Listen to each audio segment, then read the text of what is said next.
Hello बच्चों, स्वागत है आप सबका मेरे YouTube चैनल हर दिल की भड़ास में। पिछले 2 दिनों से हम वर्ब्स की फॉर्म पढ़ रहे थे, जिसमें स्पेशली फाइनाइट वर्ब्स और नॉन फाइनाइट वर्ब्स था। तो फाइनाइट वर्ब्स तो हमारा ख़त्म हो चुका है, ट्रांजिटिव इंट्रांजिटिव के साथ हम सारा डिटेल्ड स्टडी कर चुके हैं। आज से हम शुरू करेंगे नॉन फाइनाइट वर्ब्स की स्टडी। अब जैसे मैंने आपको पहले भी बताया कि कल बता चुकी हूँ, समझा चुकी हूँ, फिर भी एक मैं बेसिक डिफरेंस दोनों के बीच में आपको बता देना चाहती हूँ कि फाइनाइट वर्ब्स क्या होते हैं और नॉन फाइनाइट वर्ब्स क्या होते हैं। फाइनाइट वर्ब्स वो होते हैं that is a subject and shows the tense, यानी जो वाक्य है, वाक्य में जो वर्ब है, वर्ब का एक सब्जेक्ट है, जो यानी जो क्रिया हो रही है, क्रिया को करने वाला एक कर्ता है, कर्ता जो क्रिया कर रहा है उसका असर ऑब्जेक्ट के ऊपर हो रहा है, और क्रिया हमको ये भी बता रही है, क्या क्या बता रही है क्रिया, उसमें क्रिया के द्वारा क्या क्या चीजें सेंटेंस में बताई जाती हैं। स्पेशली बताया जाता है क्रिया के द्वारा टेंस। टेंस यानी काल, यानी वो क्रिया किस काल में हो रही है, भूत में हो रही है, भविष्य में हो रही है, वर्तमान में हो रही है, इंडेफिनिट में हो रही है, कॉन्टिन्यूअस में हो रही है, परफेक्ट में हो रही है कि परफेक्ट कॉन्टिन्यूअस में हो रही है। ये सारे कैटेगरीज हैं टेंसेस की, जैसा कि आप सब लोग जानते हैं। एक हल्का सा मैं इंट्रोडक्शन दे रही हूँ। साथ ही साथ क्रिया हमको ये भी बताती है कि पर्सन कौन है। अब ये पर्सन आप लोगों ने उसमें पढ़े होंगे, प्रोनाउन में। प्रोनाउन में first person, second person, third person आप लोगों ने पढ़ा होगा। तो बस वही कि कहने वाला जो क्रिया कर रहा है वो कौन है। मैं हूं, आई यानी फर्स्ट पर्सन, तुम हो, यू यानी कि सेकंड पर्सन, या ही शी दे यानी थर्ड पर्सन है। पर्सन बताता है हमको, वर्ब बताता है, साथ ही साथ नंबर बताता है। करने वाला सिंगुलर है कि प्लूरल है, उस हिसाब से ऑक्सिलरीज, या फिर अगर ऑक्सिलरीज नहीं है तो मेन वर्ब में कुछ मॉडिफिकेशंस होते हैं। तो ये वर्ब्स जो हमें सब्जेक्ट के बारे में इतना कुछ बताते हैं, काल के बारे में बताते हैं, वो फाइनाइट वर्ब्स होते हैं। वो पूरी तरह से वो वर्ब होते हैं जो वर्ब का ही कार्य सेंटेंस में करते हैं। अब देखिए नॉन फाइनाइट वर्ब्स क्या होते हैं। ये मैंने आपको वर्ब को इतने डिटेल्स फाइनाइट वर्ब्स इसलिए बताया ताकि आप ये समझ सकें कि नॉन फाइनाइट क्या होते हैं, क्योंकि बेसिक डिफरेंस क्या होता है इन दोनों में। अब आप ये सुनिए, a verb that has no subject and does not indicate the time, person और number is called non-finite। अब देखिए कुछ वर्ब्स ऐसे होते हैं जो टेंस बताते ही नहीं हैं, ना वो टेंस बताते हैं, ना वो पर्सन बताते हैं, ना वो नंबर बताते हैं, वो कुछ भी नहीं बताते हैं, मगर उनका जो प्रारूप होता है वो किसका होता है, वो वर्ब का ही होता है। मतलब अगर आप उसको पढ़ेंगे तो आपको लगेगा हाँ भाई ये तो वर्ब है, लेकिन वो अकेले वर्ब नहीं होते हैं, उनमें कोई ना कोई मॉडिफिकेशन किया जाता है। एक्चुअली बात तो ये है कि ये सेंटेंस में वर्ब का काम ही नहीं करते हैं। ये क्रिया को तो शो करते हैं, लेकिन ये वर्ब का काम नहीं करते हैं। वर्ब का काम करने के लिए इन सेंटेंसेस में एक वर्ब और लगा होता है, जो इन नॉन फाइनाइट के पहले आता है। They do not act like main verbs। ये मेन वर्ब्स की तरह काम नहीं करते हैं। Generally these used in the sentences with transitive verbs and show an aim, hope, desire etc। ये किसी दूसरे ट्रांजिटिव वर्ब्स के साथ आते हैं और क्या करते हैं, ये शो करते हैं किसी भी काम को करने का एम, कोई होप, कोई डिजायर। यानी किसी सेंटेंस में अगर कोई ये बताए कि वो ऐसा करना चाहता है या वो ऐसा करने के लिए जा रहा है, वो ये करने जा रहा है, वो ये करेगा, वो इसलिए गया है, कोई उद्देश्य हो, कोई एम हो, कोई डिजायर हो, चाहे अपना हो चाहे किसी और का हो। देखिए अब हम आपको इसके सेंटेंसेस बताते हैं कि इसके एग्जाम्पल्स क्या होते हैं। I like to watch films, she likes to watch films, they like to watch films. अब देखिए ये जो टू वॉच है, ये टू वॉच क्या है, एक्चुअली ये टू वॉच इन्फिनिटिव है। इन्फिनिटिव क्या होता है, इन्फिनिटिव नॉन फाइनाइट वर्ब्स का एक प्रकार है। नॉन फाइनाइट वर्ब में 3 आते हैं, इन्फिनिटिव्स, पार्टिसिपल्स एंड जिरंड्स। ये मैं आपको पहले ही बता चुकी हूँ। तो सबसे पहले हम क्या पढ़ेंगे, सबसे पहले हम इन्फिनिटिव्स पढ़ रहे हैं। तो इन्फिनिटिव्स में क्या है, ये जो टू वॉच है, वॉच तो वर्ब है, वर्ब के पहले जो इसमें टू लगा दिया गया, इसने इसको क्या बना दिया, नॉन फाइनाइट वर्ब बना दिया। लेकिन ये टू वॉच तीनों सेंटेंसेस में एज इट इज है, इसमें कोई परिवर्तन नहीं है, ना तो टेंस के हिसाब से, ना तो पर्सन के हिसाब से, और ना तो नंबर के हिसाब से, कोई भी परिवर्तन नहीं है। अब इसका मेन वर्ब आप देखिए इसके पहले लगा हुआ है, जो इस सेंटेंस में एज अ वर्ब एक्ट कर रहा है, वो क्या है, वो लाइक है। लाइक देखिए सबके हिसाब से चेंज हो रहा है। I like to watch films, she likes to watch films, they like to watch films. In these sentences the verb to watch do not express the tense. वैसे मैंने बताया टू वॉच ने कोई भी टेंस, कोई भी पर्सन, कोई भी नंबर एक्सप्रेस नहीं किया, so it is non finite verb. Types और non finite verbs, there are 3 types of, ये मैं आपको पहले बता चुकी हूँ, पहले भी बता चुकी हूँ और बहुत बार बता चुकी हूँ कि इन्फिनिटिव्स होते हैं, पार्टिसिपल्स होते हैं और जीरंड्स होते हैं। इन्फिनिटिव्स में तो ये है कि कम से कम ये वर्ब की ही एक कैटेगरी को, वर्ब के ही एक प्रकार को का रिप्रेजेंट कर रहा है, लेकिन आगे जब आप जीरंड्स और पार्टिसिपल्स पढ़ेंगे तो वो तो वर्ब के प्रकार को रिप्रेजेंट भी नहीं करते हैं, वो तो कहीं नाउन का काम करते हैं, कहीं एडजेक्टिव का काम करते हैं, ये हम आगे सीखेंगे। तो फिलहाल हम देखेंगे कि इन्फिनिटिव्स में क्या होता है। इन्फिनिटिव्स वही होते हैं जो वर्ब की बेस फॉर्म के आगे टू लगा के बना दिया जाता है। अब आप ये लोग अपने दिमाग में बहुत अच्छी तरह से रख लीजिए कि जो वर्ब की बेस फॉर्म के पहले टू लगा के आ जाए वो जो है वो मेन वर्ब नहीं है, वो नॉन फाइनाइट वर्ब है और उसमें भी इन्फिनिटिव्स है। How to recognise infinitives, infinitives को कैसे पहचानेंगे। And infinitives also called to verb, इसको टू वर्ब भी, टू प्लस वर्ब भी कहते हैं। क्यों कहते हैं? Because it is commonly found in the form of to plus finite verb. क्योंकि जनरली जैसा मैंने पहले बताया कि टू प्लस कोई भी फाइनाइट वर्ब लग जाता है, लेकिन कभी कभी बेयर इन्फिनिटिव्स भी होते हैं, वो आगे मैं आपको पढ़ाऊंगी, जिसमें टू मिसिंग होता है, डायरेक्ट वर्ब की बेस फॉर्म लगी होती है, लेकिन ये अंडरस्टूड होता है कि ये यहाँ पर ट्रांजिटिव नहीं है, ये यहाँ पर इन्फिनिटिव है। एग्जाम्पल है ही कॉल्ड टू अपोलोजाइज, वो माफी मांगने के लिए बुलाया। When he wish to indicate result, कभी कभी ये भी होता है जब हम किसी बात का कोई रिजल्ट इंडिकेट कर रहे हो तब भी हम इसको यूज करते हैं। She stayed to hear the news, यानी वो खबर सुनने के लिए यहां रुकी रही। अब क्या है?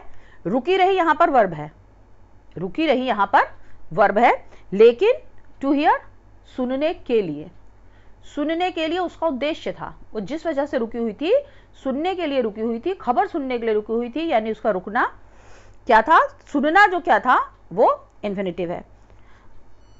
उसके बाद देखिए some more examples.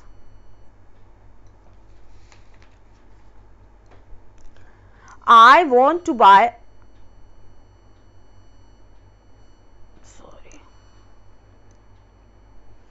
I want to buy some potatoes। अब ये क्या करना चाहती हैं?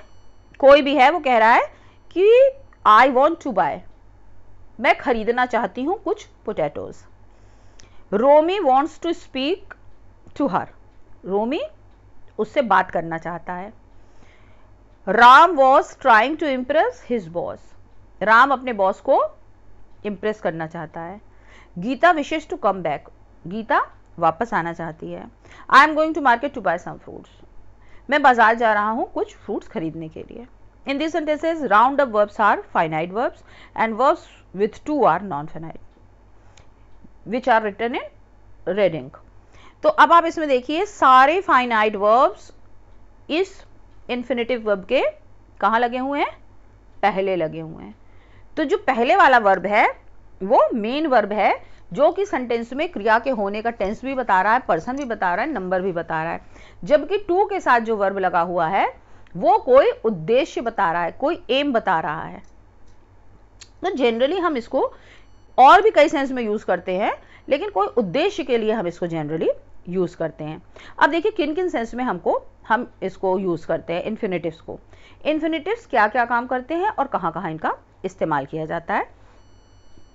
टू क्वालिफाई एन एडजेक्टिव, जब हमें किसी एडजेक्टिव को क्वालिफाई करना हो, उसकी क्वालिटी को, एडजेक्टिव ऑफ क्वालिटी होता है, तो एडजेक्टिव की क्वालिटी को जब हमें क्वालिफाई करना हो तो लेमन्स आर सार टू ईट मीन्स जो नींबू हैं वो खाने के लिहाज से बड़े खट्टे हैं, मतलब बहुत खट्टे हैं। टू ईट, टू सार टू ईट मतलब खाने के लिए बहुत खट्टे हैं। टू क्वालिफाई ए नाउन, अब इसने क्या, इसकी एडजेक्टिव, क्योंकि खट्टा होना तो नींबू की क्वालिटी है, उसने उस क्वालिटी को क्वालिफाई कर दिया कि खाने के लिहाज से ये बड़े खट्टे हैं।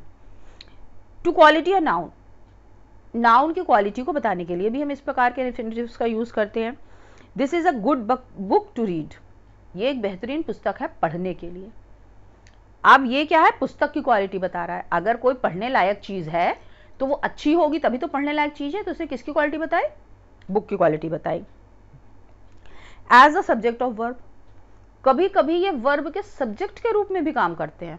अब देखिए ये हर जगह वर्ब का काम नहीं कर रहे हैं, कहीं तो ये क्वालिटी बता रहे हैं, एडजेक्टिव की क्वालिटी बता रहे हैं, कहीं ये नाउन को क्वालिफाई कर रहे हैं यानी कि नाउन की एडजेक्टिव वो बता रहे हैं, एडजेक्टिव बता रहे हैं, क्वालिटी बता रहे हैं। कहीं पर ये क्या कर रहे हैं, कहीं पर तो ये वर्ब का क्या बने हुए हैं, सब्जेक्ट ही बने हुए हैं। टू शाउट इज रूड, चीखना रूड है।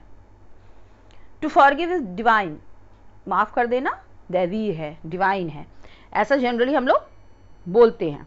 तो ये क्या बन गया, ये सब्जेक्ट बन गया। अब अगला इसका है as the object of verb, ये वर्ब के ऑब्जेक्ट की तरह भी एक्ट करते हैं। He wants to learn Spanish, वो क्या सीखना वो क्या चाहती है, सीखना, वो क्या चाहती है, सीखना, Spanish. She likes to paint horses, वो पेंट करना चाहती है horses. As a complement of the verb, ये वर्ब के कॉम्प्लीमेंट की तरह करते हैं। Her great desire to sing this song, उसकी बड़ी इच्छा थी ये सॉन्ग गाने की। His ambition was to be an artist, उसका महत्वाकांक्षा क्या थी, एक आर्टिस्ट बनना। As an object of the preposition, ये प्रपोजिशन के ऑब्जेक्ट की तरह भी एक्ट करता है। The talk is about to begin, यानी वार्तालाप अबाउट टू बिगिन, बस शुरू होने वाली है। The old man was about to fall, बूढ़ा गिरने ही वाला था। To qualify a sentence, he was shocked so to speak, he was shocked so to speak, इसने क्या बताया, इसने सेंटेंस की क्वालिटी बताई। To tell the truth we were running late, इसमें भी इसने किसकी क्वालिटी बताई, सेंटेंस की क्वालिटी बताई। तो इस तरह जब हम टू लगा करके वर्ब को यूज करते हैं तो एक्चुअली वो वर्ब का काम नहीं कर रहा होता है, वो बहुत सारी जगहों पर बहुत अलग अलग चीजों का काम करता है, लेकिन वो वर्ब का काम नहीं करता है। तो इसको क्या कहते हैं, इन्फिनेटिव कहते हैं। अब आपको मैंने इतनी सारी जगह बता दिया कि इतनी सारी जगह इनको यूज किया जा सकता है। इन रूल्स को या तो आप याद कर लीजिए, या तो क्या कीजिए, या तो याद कर लीजिए, और या तो ये आप अपने अंदर खुद डेवलप कीजिए कि कहां पर हम टू लगाकर अपने उद्देश्य को, अपने एम को, अपने पर्पस को इस तरह से एडजस्ट कर सकते हैं। लेकिन मेन आपको जो फिलहाल सीखना है, ये थोड़ा बहुत डीप चीज हो गई अगर हम इसके सारे रूल्स रटने बैठ जाएं कि कहाँ कहाँ हमको इसका यूजेस करने हैं। तो सबसे पहले आपको ये समझ लेना चाहिए कि जो इन्फिनेटिव होता है, टू प्लस वर्ब होता है, एक्चुअली ये क्रिया की तरह काम नहीं करता है, ये बहुत सारी जगहों पर बहुत अलग अलग रूप में काम करता है। अब इसमें है, ये देखिए कब अफर्मेटिव सेंटेंस की तरह काम करता है, used in affirmative sentences with verbs like need and dare. Need और डेयर में किस तरह से एक्ट करता है, ये देखिए। He dared to dream and achieved his ambition, उसने ये सपना देखने की हिम्मत करी, साहस करा और अपने एम्बिशन को अचीव करा। I need to see my uncle, मुझे अपने अंकल को देखने की ज़रूरत है, मतलब मुझे अपने अंकल को मिलना है, देखना है, ये शो कर रहा है, ये इंडिकेट कर रहा है। अब ये और किस जगह यूज़ होते हैं, in joining of two sentences one of the finite verb is replaced by its infinitive form. The adverb to is often used with the infinitive when joining sentences. क्या होता है, जब दो sentences को हम join करने बैठते हैं, जोड़ते हैं, तो उनमें से एक sentence का finite verb हटा दिया जाता है और उसके संग क्या लगा दिया जाता है, adverb to लगा दिया जाता है, और उसके बाद हम इसमें infinitive जोड़ करके किस तरह से sentence को बनाते हैं। The food is very hot, I cannot eat it now. अब देखिए दो sentence हैं कि खाना बहुत गर्म है, इस समय से मैं नहीं खा सकता। अब जब हमने इसको जोड़ा तो क्या कर दिया, the food is too hot. Very hot को हमने क्या किया, टू हॉट का, हालांकि वेरी और टू दोनों का मीनिंग सेम ही निकलता है, बहुत ही निकलता है, वेरी का भी बहुत होता है, टू का भी बहुत होता है, लेकिन क्या किया, वेरी को टू से रिप्लेस कर दिया। For me to eat now, for me to eat now, यानी इस समय खाने के लिए खाना बहुत गर्म है, खाना बहुत गर्म है, मैं इस समय से नहीं खा सकता। सेम सेंस है कि इस समय खाने के लिए खाना बहुत गर्म है। और ये एक्सरसाइज आप लोगों के एग्जाम्स में बहुत आती हैं इसलिए आप इनका कैसे इनको चेंज करते हैं, इनके रूल्स आप ज़रूर याद कर लीजिए, क्योंकि जब हम दो सेंटेंसेस को आपके आएगा कि TOO लगा करके जोड़ दीजिए, ऐसे में आपको क्या करना होगा, एक सेंटेंस का the food is very hot, एक सेंटेंस ये है आई can not eat it now, तो आपने क्या किया, इसका जो सेकेंड सेंटेंस था उसका आपने क्या किया, फाइनाइट वर्ब हटा दिया, उसकी जगह पहले वाले सेंटेंस में वेरी की जगह टू लगा दिया, टू लगा के आपने इन दोनों सेंटेंसेस को जोड़ दिया। The sweater is thick I can not wear it, यानी स्वेटर बहुत मोटा है, मैं इसे नहीं पहन सकता। The sweater is too thick for me to wear, यानी मेरे पहनने के लिए स्वेटर बहुत मोटा है, मेरे लिए स्वेटर बहुत थिक है, बहुत मोटा है, मैं इसे वियर नहीं कर सकता। तो ये सब चीज़ें ऐसी छोटी छोटी हैं कि जहां पर आपको टू लगाएंगे और अगर आप बार बार प्रैक्टिस करेंगे तो आपके दिमाग में खुद ही, मतलब बहुत सी चीज़ें तो ऐसी होती हैं कि हमारा जो ब्रेन होता है वो खुद ही कैच कर लेता है कि ये परिस्थिति ऐसी है तो इसमें हमें ऐसे, हाँ, लेकिन उसके लिए आपको देखना पड़ेगा, पढ़ना पड़ेगा, बार बार प्रैक्टिस तो करनी पड़ेगी। तो इसीलिए कहते हैं कि प्रैक्टिस मेक्स मैन परफेक्ट, और चाहे वो ग्रामर हो और चाहे वो मैथमेटिक्स हो, इन दोनों में जो प्रैक्टिस है वो बहुत ही ज़्यादा ज़रूरी है, क्योंकि प्रैक्टिस के बिना ये दोनों चीज़ें आपको नहीं आ सकती हैं।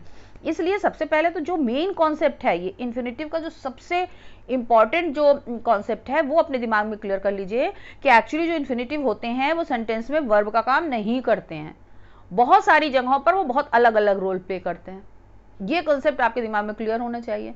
और जो टू लगा करके वर्ब की बेस फॉर्म लगती है वही इन्फिनेटिव होता है। ऐसा ना हो कि आप मेन वर्ब को उठा करके इन्फिनेटिव समझ लें, तो नहीं, कभी नहीं, इन्फिनेटिव हमेशा टू के साथ आता है।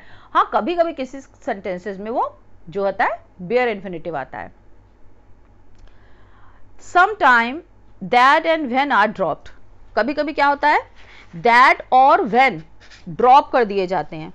क्यों ड्रॉप कर दिए जाते हैं, इनको इन्फिनेटिव से कनेक्ट करने के लिए। And finite verbs have been replace with infinitives, और फाइनाइट वर्ब को इनफिनाइट वर्ब से रिप्लेस कर दिया जाता है। I hope that I shall reach on time, मैं आशा करता हूं कि मैं समय पर पहुंच जाऊंगा। I hope to reach on time, मैं समय पर पहुंच जाने की आशा करता हूं, मैं आशा करता हूं कि मैं समय पर पहुंच जाऊंगा। I hope to reach on time, मैं समय पर पहुंच जाने की आशा करता हूं।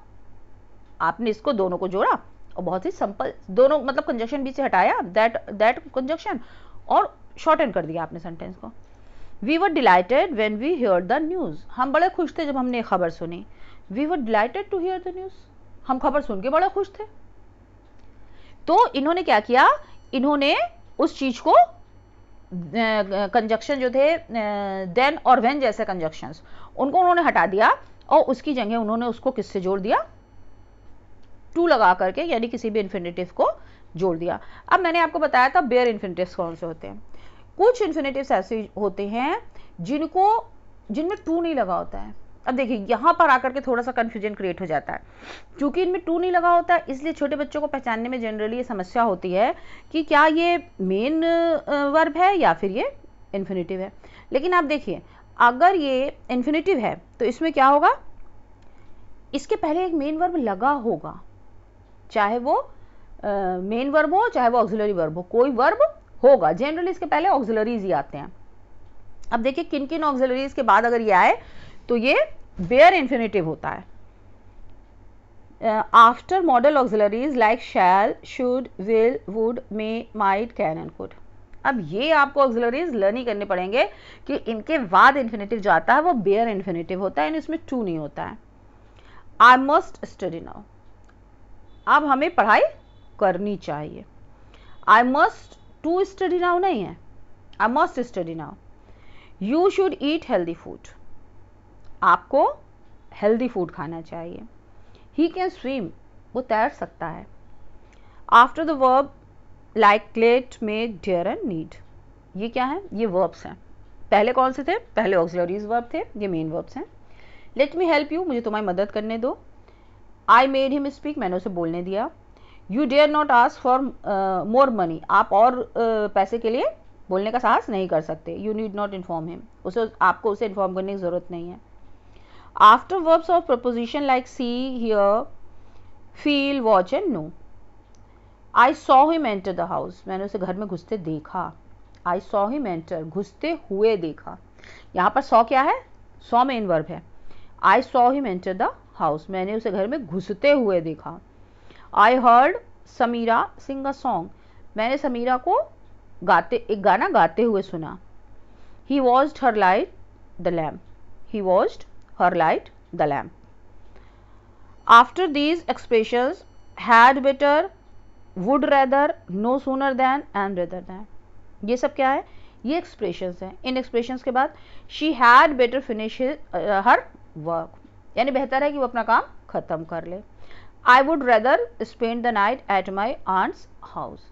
अब आपने देखा कि यहाँ पर जो इन्फिनिटिव्स लगे वो बिना टू के लगे। चूंकि ये बिना टू के लगे इसलिए ये बेयर इन्फिनिटिव्स हैं, क्योंकि इनको पहचानना अब थोड़ा सा मुश्किल हो गया। लेकिन इसकी एक बहुत बड़ी खूबी है कि इसके जितने भी इंस्ट्रक्शंस हैं वो आपको पता है कि कहाँ कहाँ पर ये बेयर इन्फिनिटिव्स यूज होते हैं। तो जहाँ तक एज अ टीचर मैं आपको ये इन्फिनिटिव सिखाऊंगी तो मैं ये आपको बताना चाहूँगी कि इनका बेहतर यूज़ जो है वो इतना, सबसे जो मतलब कहना चाहिए जो सार है पूरे चैप्टर का, वो सार ये है कि आप मेन ये समझ लीजिए कि जो इन्फिनिटिव्स हैं यानी टू प्लस वर्ब है वो मेन वर्ब नहीं है या वो acting verb in the sentence नहीं है, ये समझ लीजिए। और ये जनरली किसके लिए यूज़ करे जाते हैं? कोई पर्पस हो, कोई एम हो, कोई डिज़ायर हो, कोई होप हो, कोई विश हो, यानी कि ऐसा करने के लिए, ऐसा मतलब मैं बाजार जा रहा हूँ सामान खरीदने के लिए, मैं स्कूल जा रहा हूँ पढ़ने के लिए, मैं जा रहा हूँ सोने के लिए, I am going to sleep, I am going to the market to buy some fruits, he is going to watch movie. तो ये सारी चीज़ें जब टू लगा के करी जाती हैं तो वो एक उद्देश्य को शो करती हैं। तो इन्फिनिटिव्स मुझे उम्मीद है कि आप लोगों को समझ में आ गए होंगे। और जो इनके थोड़े पेचीदा चीज़ें हैं जो भी आपको नहीं भी समझ में आई हूँ, तो अगर आपको नहीं समझ में आई हूँ तो आप बेधड़क कमेंट बॉक्स में मुझसे पूछ सकते हैं। और जो बहुत डीप चीज़ें हैं मैं कहूँगी कि आप उनको दिमाग में रखिए, उनको जो पॉइंट्स हैं उनको लर्न कर लीजिए। लेकिन अगर आप कहीं कुछ अटकते हैं तो इतना ज़्यादा घबराने की ज़रूरत नहीं है, क्योंकि इसकी जो मेन थीम है वो मैंने आपको बता दी कि बस वो चीज़ आपको पता होनी चाहिए कि they are not acting verbs in the sentence. वो सेंटेंस में वर्ब का काम नहीं कर रहे हैं, वो क्रिया का काम नहीं कर रहे हैं, वो किसी उद्देश्य को शो कर रहे हैं। और बस वहीं पर आप पकड़ लेंगे कि अरे यहाँ पर तो हमको टू लगा के वर्ब लगा रहा है यानी इन्फिनिटिव यूज़ करना है। तो आज का मैं यहीं क्लोज करती हूँ, क्योंकि 22-23 मिनट का ऑलरेडी हो गया, लंबा वीडियो हो जाए तो आप लोग देखते नहीं हैं। तो जिरंड्स और पार्टिसिपल्स हम कल पढ़ेंगे। तब तक के लिए जय हिंद।